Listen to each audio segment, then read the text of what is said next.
All right, now we get to talk about working with buyers, right? That's where a lot of us start and a lot of us stay. And it's like there is a fine art, and we're about to learn more about it. So, Samina, I had the opportunity of interviewing you to prepare for this.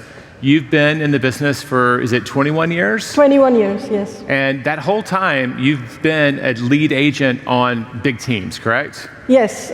Initially, it was the Pat Hyben team with Keller Williams, and I'm proud to say I'm partnered with the Bob Lucido team, and very happy. Only work with the best, I hear it. Yes. You are an accomplished communicator, and you shared that communication is the absolute key with working with buyers, and you even you've thought about this a little bit. You've given a TED Talk on it. You advise the FBI on communication. You have 3 principles of communication. Yes. Can you walk us through, start with the first one? Yes, the first one is differences in culture does not have to divide us. They can unite us rather than judging one another. So how does that play out in a buyer consultation? You raise your curiosity and learn the culture from that other person, what is important to them from their culture. I'm a first-generation immigrant, so I have been through the process myself. And I tell them that I found my American dream, let's find yours. I love that. Over the years, you now speak 5 languages? I speak 5 languages, and Jay, I feel that culture has no boundaries. And we should raise our curiosity, and through being humble and graceful, we have to learn their culture, what is important to them, and tell them my one line is, I take your culture and heritage and I fit it into today's American homes. That's a good line. I love that. And you make it real. Like you shared with me that you've studied, and correct me if I'm wrong, there's a version of feng shui for Indian buyers. It's very important for serving them correctly. So you go deep in how to understand their culture to provide a great experience. Yes, I learned the feng shui, the Indian feng shui, which is called the Vastu. And interesting enough, Vastu is actually opposite of feng shui. Okay. Where buyers like to buy houses that are facing north or northeast, which is most favorable, or east, but nothing to do with south. Whereas in feng shui, it's the other way around. They like the south, southeast, and southwest. So I actually go with a compass and show them the directions. Not only that, I know their culture because I grew up in the same culture. So when I'm walking through the house, I'm making them picture their lifestyle. For example, I'll give you an example, like the Arab culture. When we entertain, the women sit in one room, the men sit in the other. So when I'm showing the houses, I tell them that this is where the men can sit, this is where the women would. This is where, you could have your meals.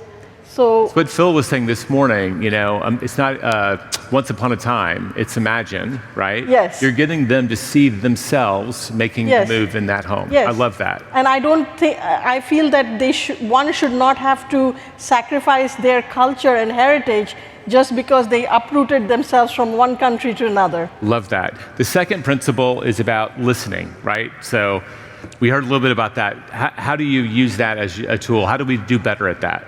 So the second principle I say is somebody talking to you, or you're reading something line by line versus reading between the lines, like what the person is saying with their words versus what they're saying with their emotion. And I'll give you an example. When 90% of my business is referral, and I follow up with my past clients. I had a lady I was following up with, and I asked her, so how are you doing? And she said, Samina, we are 3 sisters, and my youngest sister just got diagnosed with cancer. And this is the first time we're dealing with cancer in the family. We don't know what to do. And we 3 sisters are now going through all these tests, and we are scared. And while she's talking to me, I went to Amazon and I ordered 2 books, How to Deal with Cancer in the Family, and I overnighted it to her. The next day, she called me in tears saying that, I got the book and my neighbor was also picking up mail, and I told her this is what my realtor does for me. I love that. She listened to my emotions, not just the words. Love that. I love that. And the third principle, what people say is not exactly what they mean. Yes. What does that mean? Unpack that for me. Sometimes I feel clients are so engrossed with what they feel is important for their needs. What they think is important is not actually so. They have some things, again, the emotion comes into play, where I'll give you an example. I had a lady move from LA to Baltimore, and she said, Samina, I have a very stressful environment I work in, and I want to live in the city because I work in the city, but I want to go home to a place where it's quiet and I can unwind over the weekend. And I'm thinking city, quiet, it doesn't gel together. Right. So I said, let's strategize this. I said, look, the first day I'll show you a few houses in the city like you want, and then I'll take you the second day to see some houses in a little bit outside the city where I feel you should be. And the third day, we'll revisit your favorites from the first and second day so that you can pick the one you want.